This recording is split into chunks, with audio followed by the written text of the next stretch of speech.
Hey, Tony Gaskins here. Earlier I had an alarm set on my phone for my coaching call. So when it went off, it cut my video off. But I was wanting to finish up that video I was doing earlier and got some of y'all messages, got to read some of y'all comments. And I had to block me one nutcase.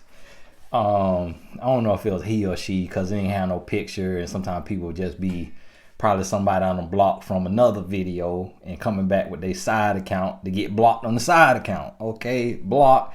Now, when you come on here, understand this right here.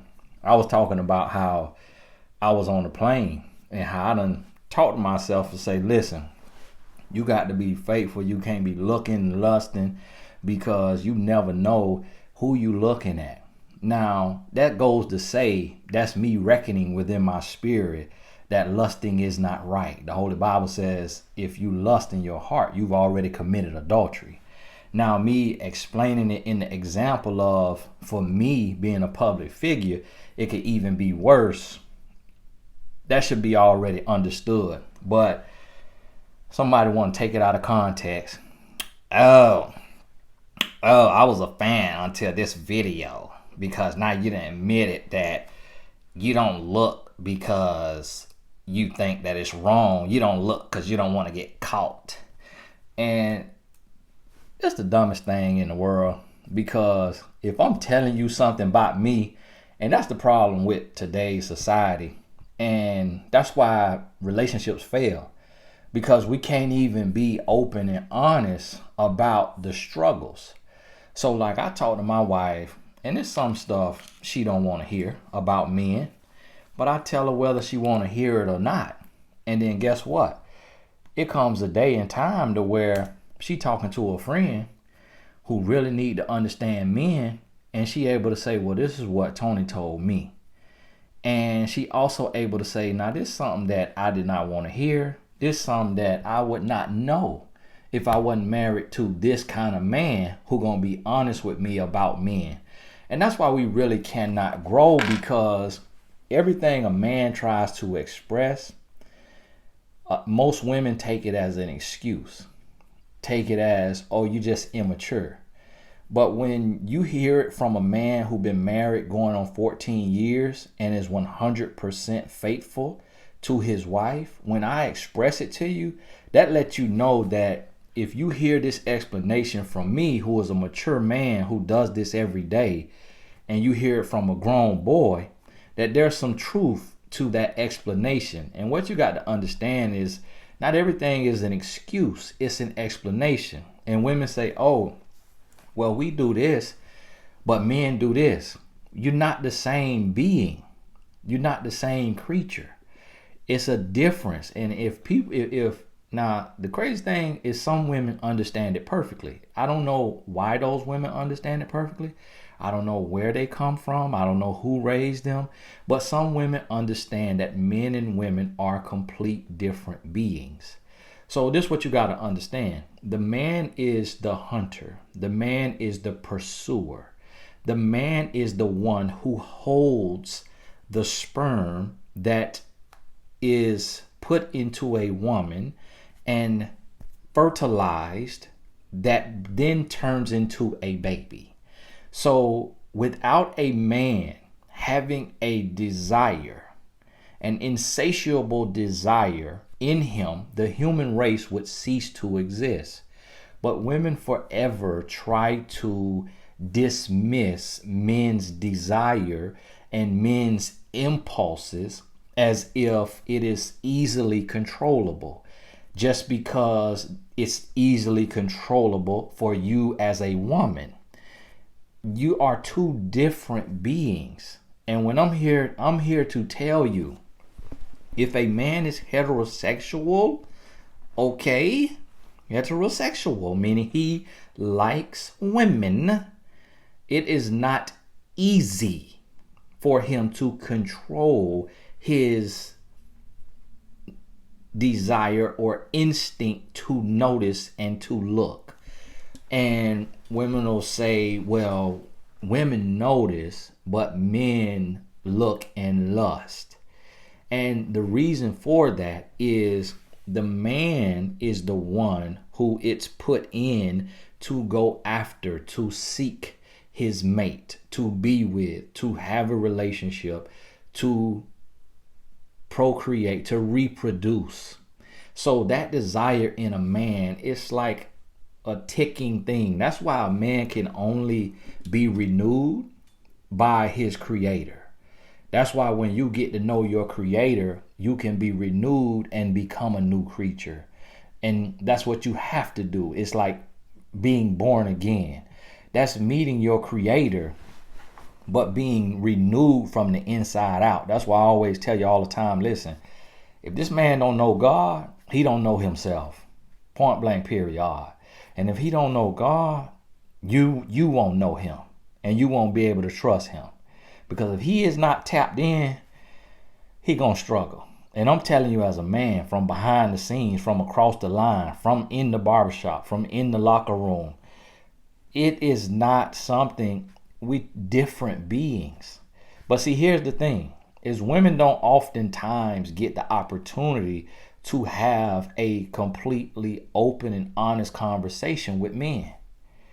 And that's because men know that by their thoughts and by their ways, by their instincts and impulses and things that feel uncontrollable, that by those things they will be judged, because a woman sins differently. So a woman says, listen, I could see a handsome man and I don't lust. Okay, because I'm an adult, because I can manage myself, because I'm mature. Oh, congratulations. Okay, here go a cookie. I'm telling you, as a man, that when men see something, that a woman that is beautiful, pretty, or desirable or whatever, it literally is like, and I had to grow to this point, it is so instinctual to see that woman, to recognize that woman, to notice that woman. It's so instinctual to where your mind, your head does it before you even realize it. And to fight it, it's literally like this.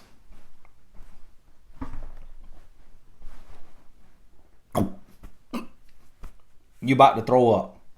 Like throw up, headache, neck ache, because your neck trying it. And I honestly, it's in every single heterosexual man I've ever met. And I've had to fight the same thing. You hear me? And I talk to the Lord, and I got to lock in and stay focused because of what I'm called to do. And some people say, well, you just do it because, or some men just are faithful or don't lust because there's a consequence, because you're afraid to get caught, because you're afraid that, you're sinning, or because God said don't do it. That's why we don't do anything. Anything that you don't do it because of the consequence. Why you don't drink soda all day, every day? Some people do. But why you don't drink soda all day, every day? Because it's going to give you high blood sugar. You're going to get diabetes. Why don't you walk into the bank and go to the vault and get all the money you need to pay all your bills? Because that's called stealing. And you're going to go to jail. When you get extremely angry, you get cheated on, hands get put on you, why don't you just take that person's life? Just take them out, send them to meet the Lord. Because that's called murder, and you're going to jail for life. Anytime we don't do something, it's because of consequence. Why don't you steal from your job? Why don't you stay home every day from work and be at home and not go to work? Because you're going to get fired. That's why you don't do what you don't do. So for someone to say, I don't lust because I don't want to get caught, or I don't lust because I don't want to sin against God. I don't lust because it's a sin, or ain't nothing wrong with that. Because if the consequence of your choice is what makes you make a different choice, then that's why every choice is made, because of the consequences. The right choices that you make, eating healthy. Why do you eat healthy?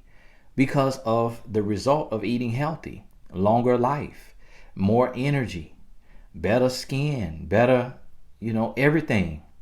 Why do you want to sleep 8 hours? Longer life, more energy, more alert. Everything we do is because of the consequence, because of the result, the reaction to that action. That's why we do what we do. And so for a man to say, listen, I don't not lust because I'm afraid, just because I'm afraid to get caught. For me, that's just an extra layer. Not afraid to get caught or afraid to get recognized. I don't lust because it's a sin against God. But if it was not a sin, then it would be nothing wrong with it. That means that it's natural. That's like shaking hands. If it was a sin to shake the hand of a woman, then I would not do that. But because it's not a sin to shake a woman's hand, then I shake a woman's hand. See, what you got to realize is nothing is just morally, is innately right or wrong. It's our laws, our rules, our morals that make it wrong. It's laws from God that make it wrong. Whatever you don't do, you don't do it because of your belief system.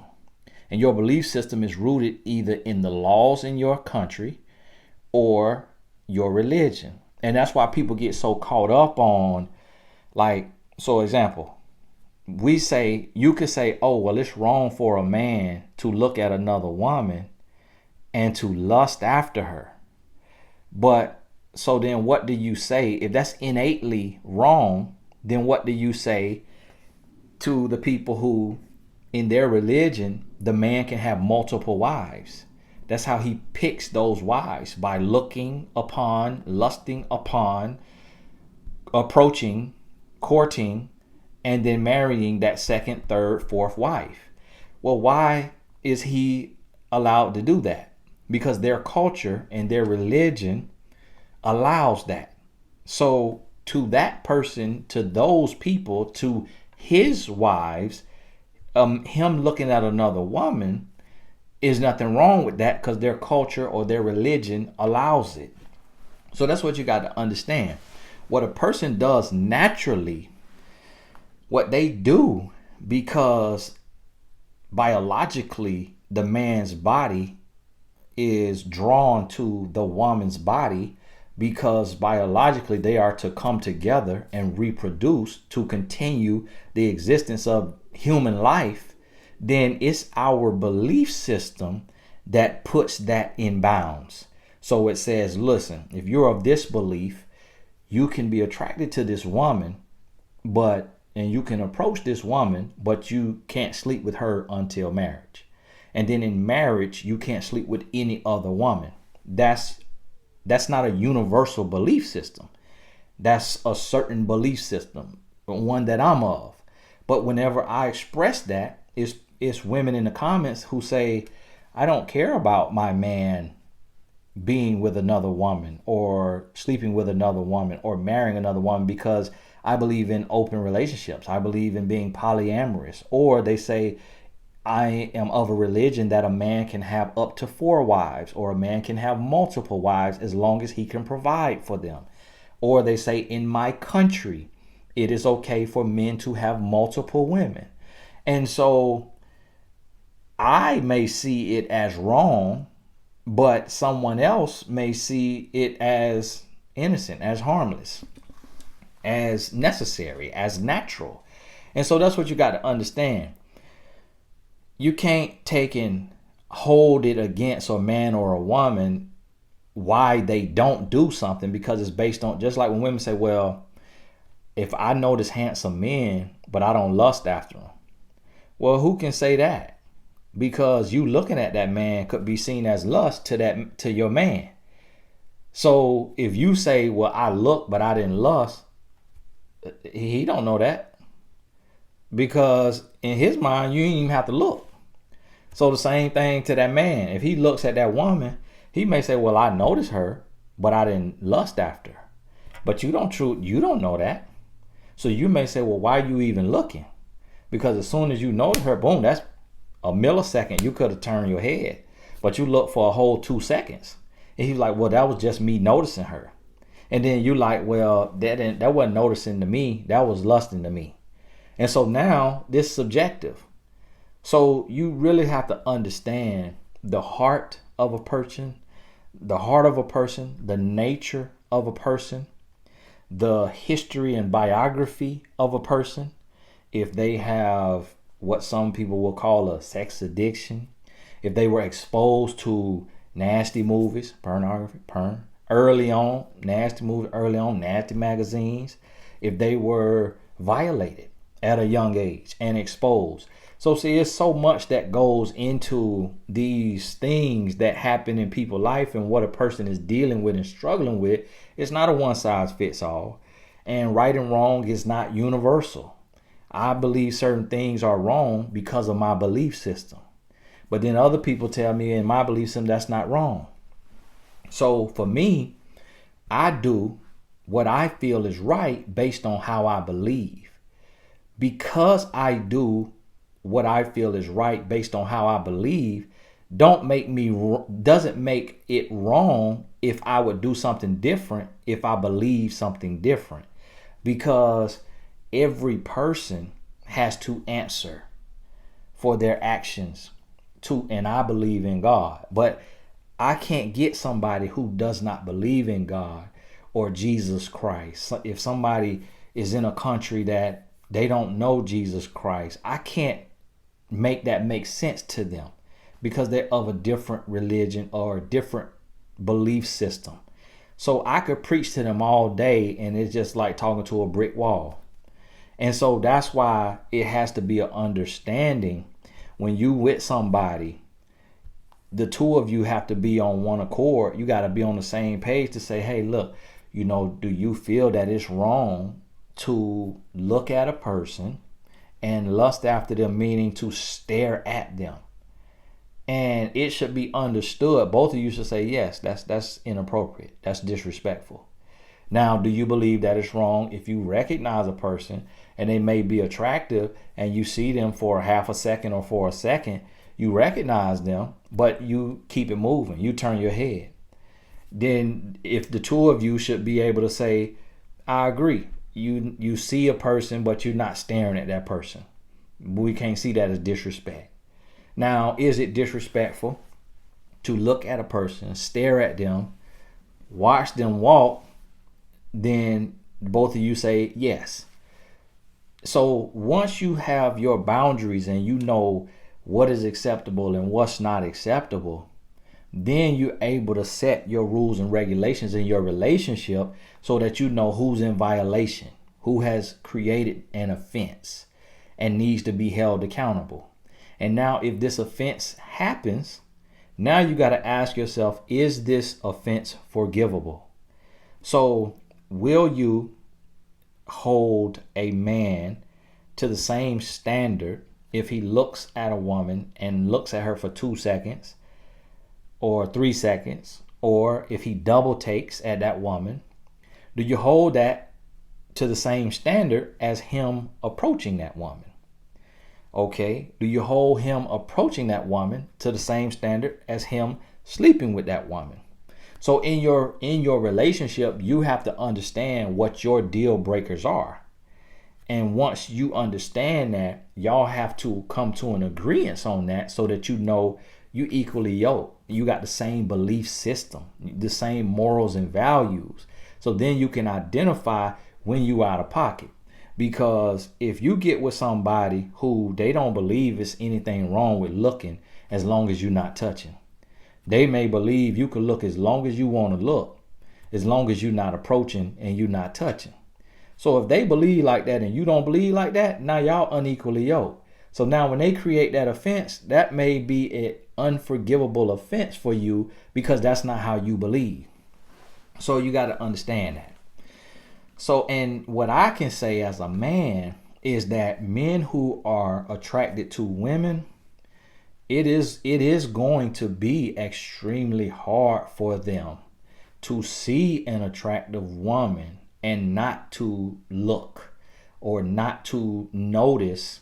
But see, this again, everything's subjective, because what a man calls noticing, he may be what he calls a people watcher, and his noticing may be 2 seconds, a 2-second stare. Like, okay, I noticed this person. His noticing may be noticing her, saying in his head, oh, she's pretty, or she's beautiful, whatever his word is. A woman's noticing may be, oh, I noticed that a handsome man, but it's 1 second. You see what I mean? So you got to come to terms. You got to be able to sit down and say, listen, now, what's acceptable and unacceptable here? Now, what's natural and not natural? Like, what's an excuse and what's an explanation? And you got to be on the same page and understand in y'all's heart your belief system and how you ought to carry yourself and what can and can't be done, because that really is what helps you identify your deal breakers. So, and you can't tell the difference. And so it comes down to trusting, and it comes down to picking your battles. So you kind of have, there are men who will look at a woman and lust at that woman all day, but will never approach her. He just won't approach her because he feels like that's cheating. But then his woman may say, well, you looked at her so long, I feel like that's cheating. And the Bible I read say if you lusted on her in your heart, that's cheating. And so that has to be an understanding to make sure y'all on the same page and y'all believe the same. You have the same belief system around this stuff. And then now, if an offense happened, you can address it, and then you can address your heart and say, do I want to leave or stay? And then you got to ask yourself, am I going to leave my woman or leave my man over them looking at someone else in the grocery store, in the mall, on the plane, at the theme park? Am I going to lose sleep over them looking at someone else in a way that I feel they look a second or 2 seconds too long? Or I saw them double take. Am I going to lose sleep over that? Am I going to curse them out over that? Am I going to leave them over that? And then the person who may be creating the offense, the man or the woman, because different people raised differently. I remember my mama, she'll see a man and she'll say, ooh, he handsome. That's a handsome man. And my dad would be like, Kathy, did you really have to say that? Did you have to say that out loud? And she's like, I just was saying that's a handsome man. What? Ain't nothing wrong with that. So here you have a difference of opinion. But my daddy, he just let it roll off. He's like, that's just her. She just, whatever comes to her mind, she just blunt. She just out there. She just forward. Whereas some people, some women may look and say that in their mind and feel that, but never say it out of their mouth. Now, who wrong? Who wrong here? The person who said it out their mouth and they just being honest and transparent, but would never act on it, or the person who thought the same thing but did not say it? It's just a difference of opinion. It's subjective. It's up to what you feel is right and wrong, and that's why you got to be on one accord, on the same page with your partner, to know what you deem as wrong and disrespectful versus what's human and natural or normal, but not wrong or disrespectful. And then when you see that you have that same belief, now you're able to move forward with a new perspective without violating. And so for me as a man, it's some women that I have talked to and coached that say, I don't really expect a man to be faithful to me. I don't expect a man to be faithful to me. Like, I don't see a man, if a man sleeps with another woman, if my man sleeps with another woman, I expect that, and I'm okay with that. As long as he come home every night, as long as he don't put hands on me, as long as he paying all the bills, I don't expect a man just to be with me for the rest of his life, just only me. I literally have had women say that to me about their belief system. So if that's how she feel, then and he wants to do that, do you think he gonna say, no, I ain't sleeping with nobody else because that's wrong. If she say that's not wrong, you see what I mean? So it really comes down to you making a decision on what you believe is right and wrong, and you making sure the person you with sees it the same way, so y'all could be on one accord. And listen, everything we do is for a reason. You don't just do nothing just because that's just what you want to do. We have systems and structures that is imprinted in us. So even our beliefs around relationships and how many partners you can have and should you sleep with somebody before marriage, that comes from a belief system. That's not an innate thing, because as a human could go either way. A human could have multiple sexual partners, or a human can have 0 sexual partners until marriage. It depends on how that human was raised and taught to be normal, what they deem as normal. So if a person comes into a culture or a religion that you have multiple sexual partners, that is their normal. They don't know another normal. So if you say, oh, you're nasty because you're doing that, but that's all they knew from the time they come out the womb, that's what their culture does. Or if women have a baby, their first baby at 12 or 13, and that's every single woman who is able to give birth, that's all they know. Whereas in another culture, you have a baby at 13 and they see that something is wrong right there. You ain't have no parents, your parents sorry, or you lose, or you get judged in a different way. So that's why you have to understand that it's hard to pass judgment across the line when you don't understand the history and the biography, because not one thing goes across all over. And I had to realize that as I come into my relationship with God, I had to realize that I gotta seek to understand, then be understood. And I gotta realize that some people don't know of Jesus Christ, don't know of the Holy Bible. Some people were born into a situation that was so against religion, so against Christianity, that they've never been exposed to it. That what I see as wrong, they see as normal, and that the conversation has to be had. And then you come and you're able to have supporting evidence of how this could be wrong and how this could be dangerous, or this it's not advantageous to live life this way. And you're able to reach that person in a different way versus saying, hey, this my book, hitting them across the back of the head with it, and expecting them to just be like, oh, wow, okay, you hit with that book. I believe everything in that Bible. Not as hard as you hit me. No, they gonna need to hear the heart of it.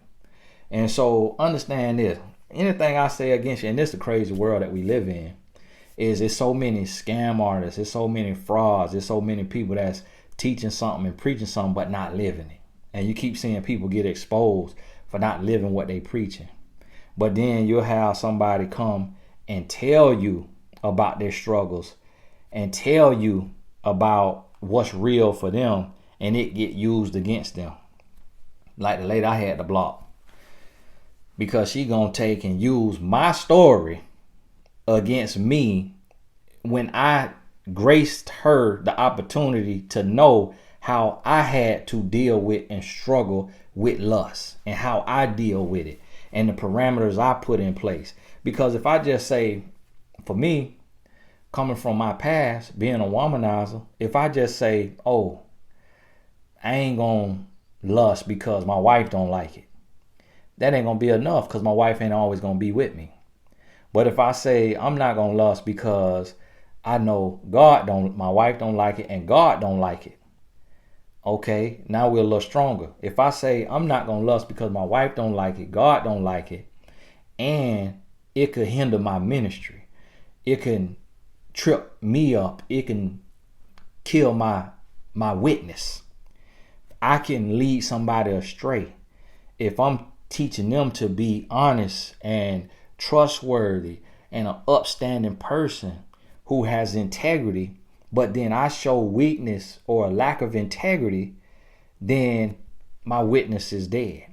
So I put in every parameter everything that's going to keep me on the straight and narrow for my mind, understanding where I come from and what my weaknesses were.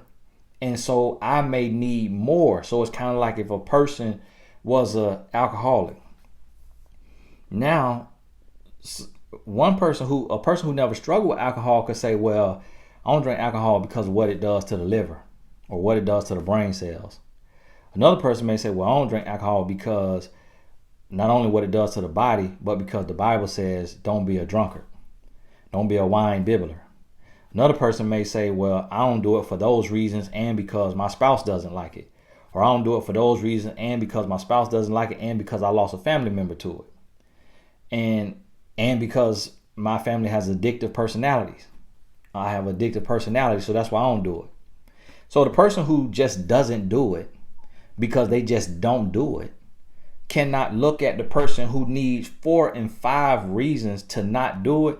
Can't look at that person and judge them and say, oh, well, that's not a good enough reason. You need 5 reasons not to do it. Oh, well, you weak.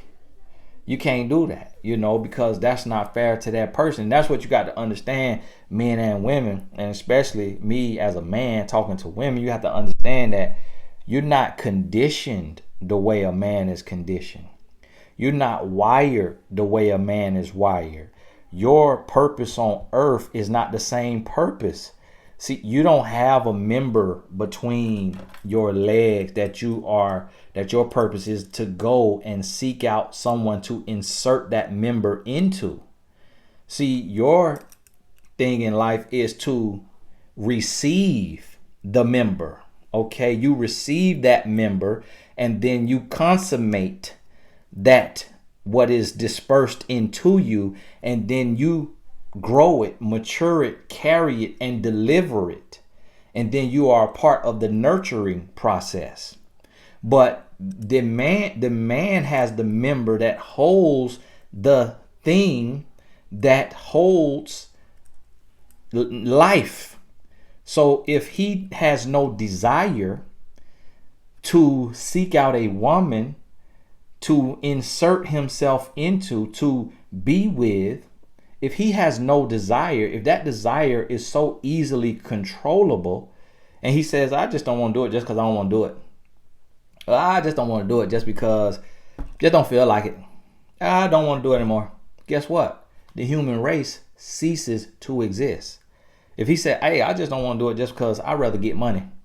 I just don't want to do it, hey, just because the sky blue today. I'm waiting on the sky to be green before I do it. So what you got to realize is the Creator created human beings in such a way that you have free will and control over your life, but it's a couple things in there that's innate that your body just gonna do. A woman don't get to say, hey, I'm gonna sleep around all I want to, and as long as I say you better not get pregnant, she ain't gonna get pregnant. Woman don't have that right.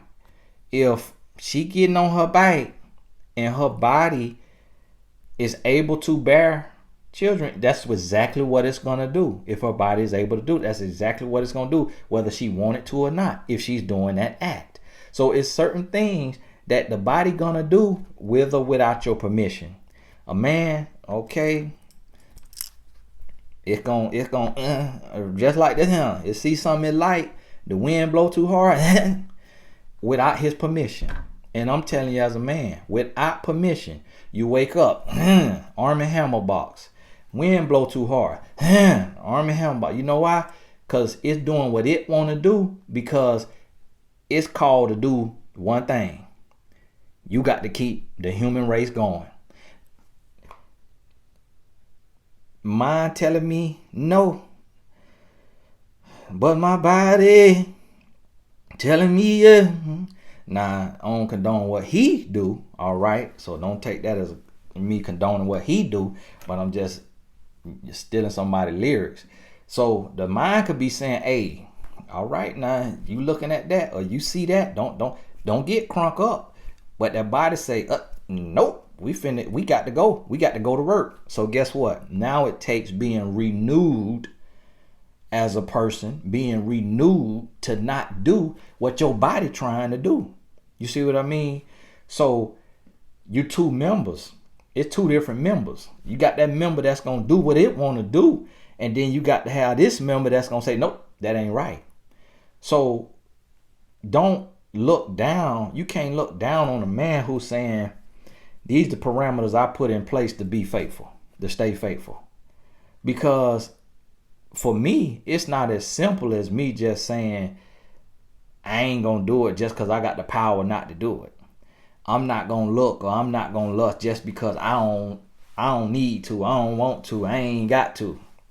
No, for me, because of me being exposed at a young age, 6, 7, 8 years old, to physical acts of intimacy, that spirit was conditioned at a young age, and I was ushered into spiritual warfare in that part of my life. So for me, I got to have as many parameters as I can get to stay on that straight and narrow. But for another person who come up differently, was raised as a nun, was raised on a certain, farm, and the next door neighbor was 30 miles away and they ain't see people. So seeing a nasty magazine wasn't even in their scope. Being introduced to intimacy before the age of 13 wasn't even nowhere near them. They struggle gonna be different. You see what I mean? The same way you'll see sometimes with a woman who maybe was violated or was introduced to intimacy at a young age before 13, you may see that woman go into spiritual warfare and end up being with 20 or 30 men, 40 men, 50 men before the age of 30. But is it right for the woman who was raised in an environment where she was protected, nobody got close to her, nobody touched her, nobody violated her, to look at this woman and judge her and say, you nasty, because she was exposed to something before she even understood good touch, bad touch? You see what I mean? So that's where the breakdown in relationships is that men don't seek to understand women, and that women could lust and women could have desires that they put in check and that they human too. And women don't seek to understand men, that men have desires and different makeup and different societal rules, where society says, hey, the woman has to be pure. The woman has to be pure. The woman can't do this. A girl can't do this. A girl can't do that. A girl can't do that. But then society says a boy could do this, a boy could do this, a boy could do this. And then you become adults and you expect a man to have the same level of self-control that you have as a woman, when society has wired you and raised you completely different. So that his mind has been conditioned socially by society to pursue. That it's cute for him to have a girlfriend in kindergarten, but not for the little girl.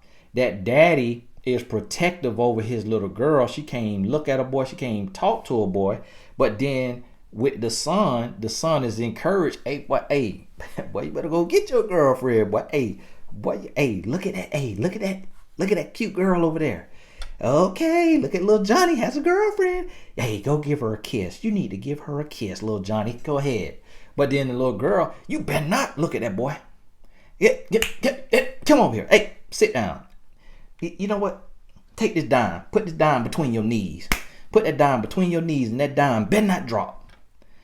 Hey, boy, open your legs. Boy, why you got your legs so close together? Boy, let that thing air out. Boy, you ain't gonna be able to have a kid, your legs so tight together.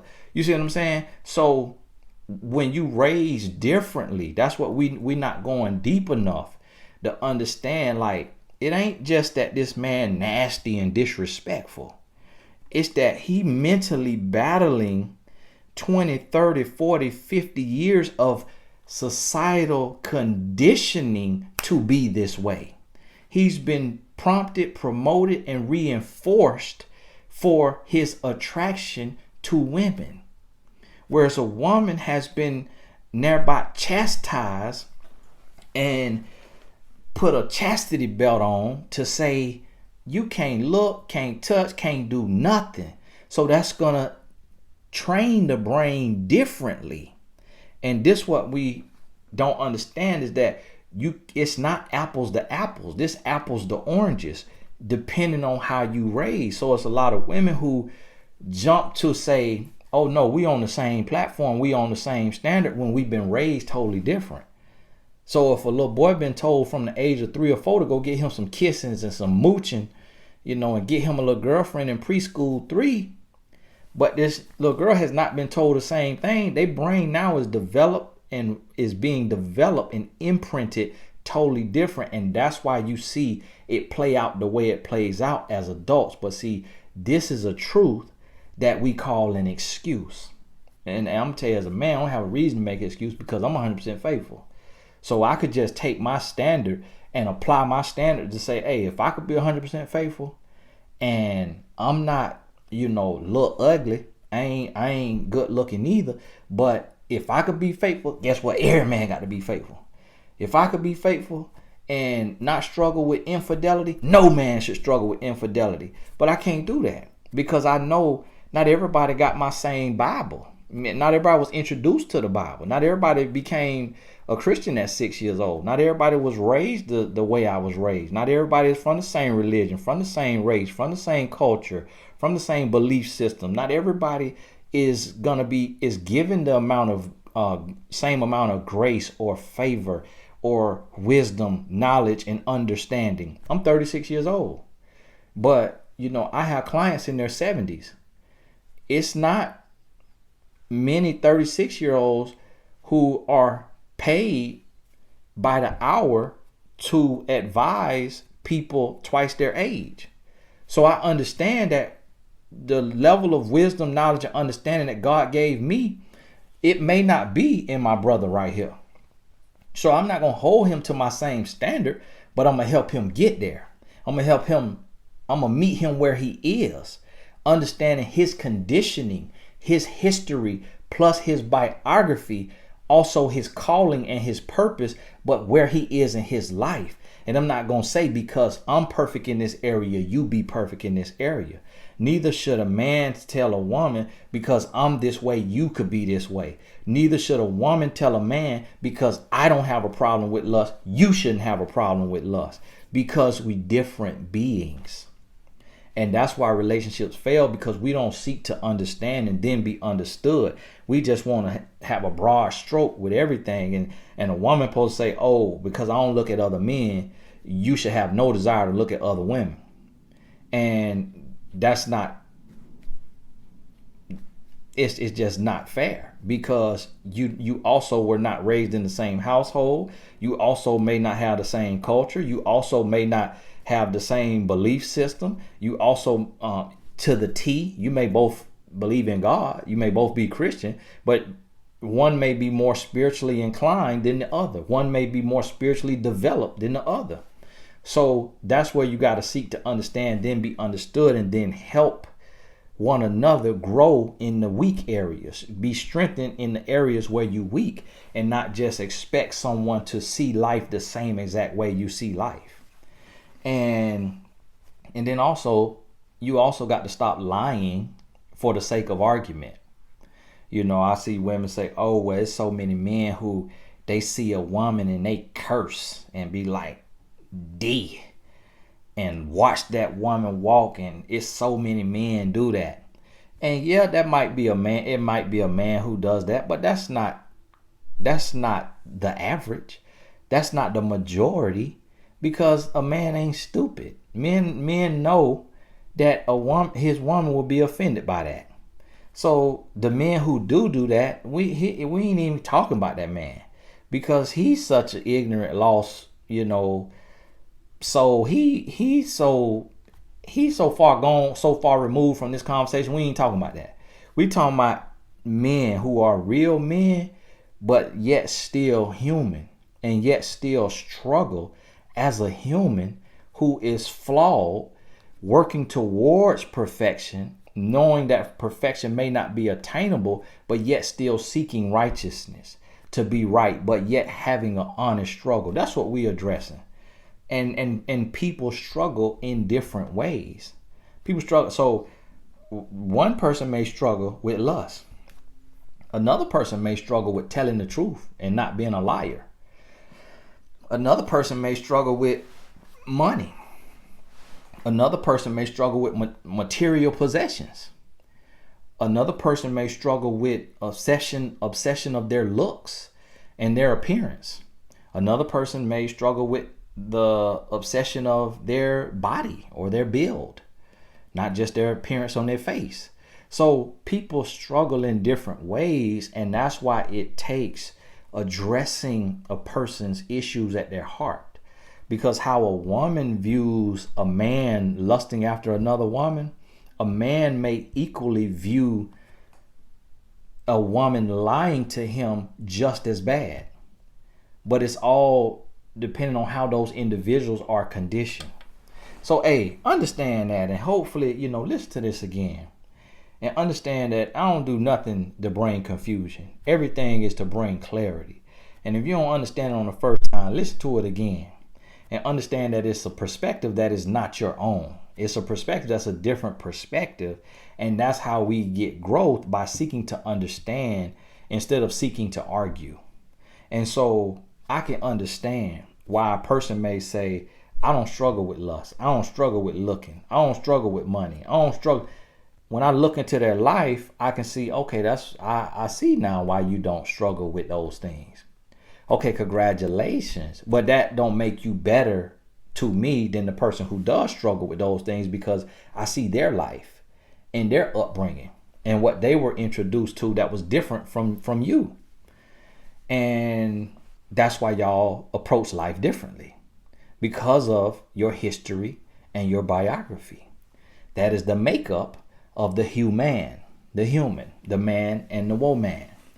Okay, understand that there. Hey, this is Tony Gaskin. God bless you. I got to get going. We'll talk soon.